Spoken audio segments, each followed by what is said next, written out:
goodness!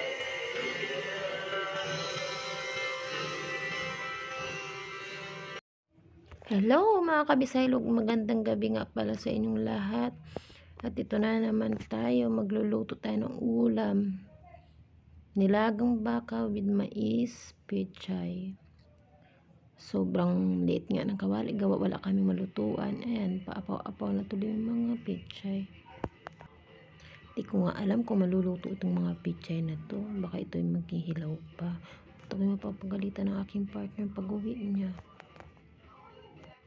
Di ko na nga pala yan na-videohan yung pagsimula ng pagluto, gawa kasi namamadali ako kasi anong oras na pati. Dahil wala po kaming kaserola, pinilit ko na lang ipagkasya yung mga pichay dyan. Ayan tuloy, di ko alam kung maluluto talaga ito. At habang nagaluto nga ako at pinipilit yung pichay na ipagkasya dyan, biglang namang may nangyayari sa cellphone ko na hindi ko naman namalayan kung sino gumalaw.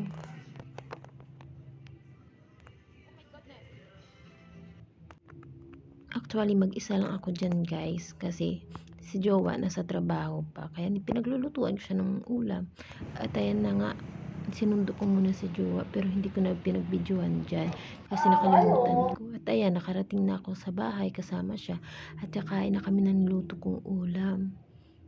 O diba? Ganyan lang guys, ang dini na lang. Thanks for watching.